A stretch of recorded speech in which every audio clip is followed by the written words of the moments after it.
I have always been a big fan of Xiaomi's T-series flagship phones because for one, they are more affordable than the company's non-T flagships while only omitting a few features that doesn't really affect the flagship experience. This continues to stay true on the Xiaomi 13T Pro, which I've been using for more than 2 weeks, and it has a lot to impress despite omitting several features from the more expensive Xiaomi 13 Pro. But considering the tough competition within its price segment, can it stand out with the LEICA badge on its camera? Let's find out.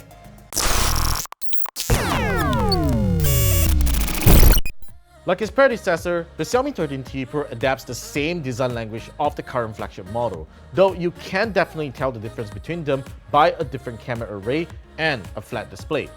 The phone doesn't feel inferior despite being a more affordable flagship device. Although the frame is made of plastic, it still uses a glass back or a vegan leather bag if you opt for the Alpine blue colored model, which I think is a better fashion statement. Best of all, the phone is IP68 water and dust resistant, which is a great deal for many who wants to bring the phone to the shower or pool and isn't possible back on the Xiaomi 12T Pro. One of the most welcoming upgrades on the Xiaomi 13T Pro is the display.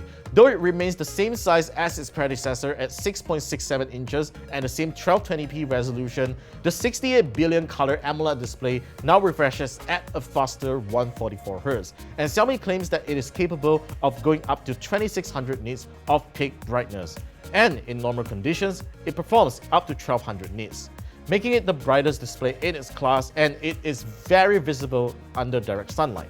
The stereo loudspeakers sounded fine, but I feel that they have slightly lower volume than the Xiaomi 12T Pro even when maxed out, which I assume to be a minor compromise due to the IP68 water and dust resistant design. Here's how it sounds like compared to the Galaxy S23 FE that I recently got for review, which you should stay tuned by seeing subscribe.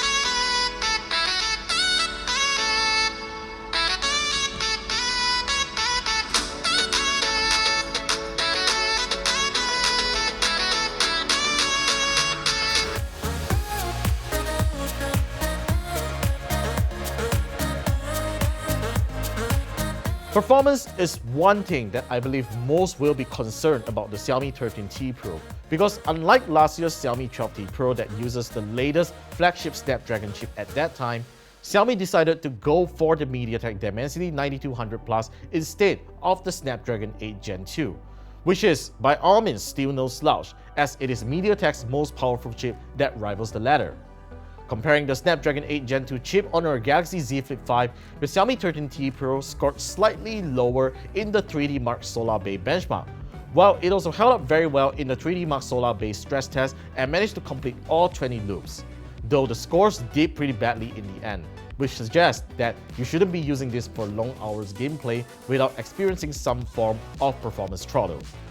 In Geekbench 6, this is where the MediaTek Dimensity 9200 Plus performs much lower than the Snapdragon 8 Gen 2 in single-core and multi-core scores, which, to be honest, isn't noticeable in the real world and will only shave off a few seconds in processor-intensive tasks such as exporting videos. But generally, you'll find the phone to be an excellent performer in day-to-day activities, and there are no lags and stutters that I can detect throughout the review period. To make things even better, Xiaomi has promised up to 4 years of Android OS upgrades and 5 years of security patches for the Xiaomi 13T Pro. And since the non-T series phones have recently gotten their Android 14 updates, I'm sure it wouldn't be long before the Xiaomi 13T Pro gets the same treatment. So yeah, Samsung, you got some competition there. Now, let's talk cameras, which is a big deal here as the Xiaomi 13T Pro gets a set of LEICA co-engineered and certified cameras on the back. Although you don't get a 1-inch sensor from the Xiaomi 13 Pro, but you still get a rather big 1/1.28-inch 50-megapixel main camera with OIS, a 50-megapixel telephoto camera that does 2x optical zoom, and a 12-megapixel ultra-wide camera. In every way, this is a much better camera setup than last year's Xiaomi 12T Pro, and all cameras can take 4K 30fps videos. The main camera is also capable of taking up to 8K 24fps if you want to, but you probably wouldn't shoot videos in that specification. The camera UI has been improved, and I like how I can just swipe down on the live view to access the camera settings. There's also a really cool Assist Cam feature that allows the second Xiaomi device with the same camera UI to serve as a remote live view, which unfortunately I don't have one to try out. I am overall satisfied with the picture quality that the Xiaomi 13 Pro's main and ultra cameras produce, though there are times that they crank up the ISO levels in low light too much to my liking and causes some detail loss. And there's just some weird soft focusing issues on the corners which can be annoying. When it comes to the telephoto camera, there's a pretty weird situation where it only activates when you are in good lighting. The main camera will take over the 2x zoom in low light, which I presume is an incense zoom. This is probably one way of Xiaomi trying to improve the telephoto shots in low light, and this applies to the 50mm and 90mm focal length in portrait mode. But to be honest, our portraits in low light got worse with less accurate subject separation and have significant detail loss. But otherwise, the telephoto camera is pretty serviceable in good lighting, and I hope to see a software upgrade for this issue. The Xiaomi 13T Pro's main camera takes really good video quality with decent image stabilization. There's still a slight jitter if you shake the phone too much, but it is still very serviceable. On top of that, Xiaomi has added some useful video tools that you'll only find on mirrorless cameras, such as focus peaking, exposure warning, and histogram. But the most exciting feature to serious content creators is the ability to shoot in the lock color profile and importing your own LUTs. But it is sadly limited to the main camera. The front 20MP camera is a pretty good one, and I love how it beautifies my skin.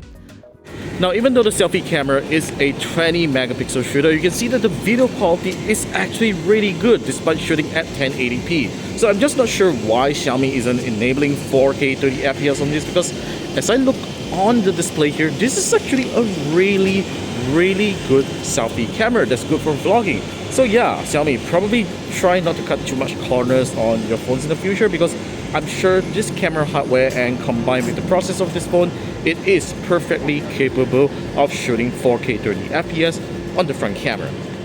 And yeah, look at this super cool BBP filter that I just picked on the camera settings, and the bokeh, the portrait mode, kind of like a portrait video mode on the camera. It actually looks pretty decent though. So yeah, I have to say that this is probably one of the best selfie cameras that I've seen on a flagship phone. With a 5000 mAh battery and support for 120W fast charging, the Xiaomi 13T Pro easily offers up to 1.5 days of battery life with a 5-hour screen on time, which is decent for a flagship phone. But despite that, I have a feeling that standby times aren't as great as the Xiaomi 12T Pro, as the battery drain is noticeable if I'm not using the phone a lot. But thankfully, aside from its proprietary 120W fast charging, the Xiaomi 13T Pro's battery will be juiced up in no time as it supports USB PD charging. Overall, the Xiaomi 13T Pro is a very impressive mid-year flagship refresh and has many significant improvements over the previous model. Though it isn't necessarily a better device than the Xiaomi 13 Pro, its starting price of 2,499 ringgit with a 12GB RAM and 256GB storage model is one thing that will make anyone put up with the phone's disadvantages. It is even available in a 16GB RAM and 1TB storage model, which costs 3,499 ringgit if you want more storage. This is just crazy considering how expensive other flagships with similar storage configurations are, and you don't necessarily get the same software update commitment and camera setup on similar priced devices. The Xiaomi 13T Pro is a no-brainer if you want a budget flagship phone. So yeah, that's all for my thoughts on the Xiaomi 13T Pro. Let me know what are yours in the comment down below, and be sure to subscribe to our channel for more videos coming right up, and I'll see you guys in the next one.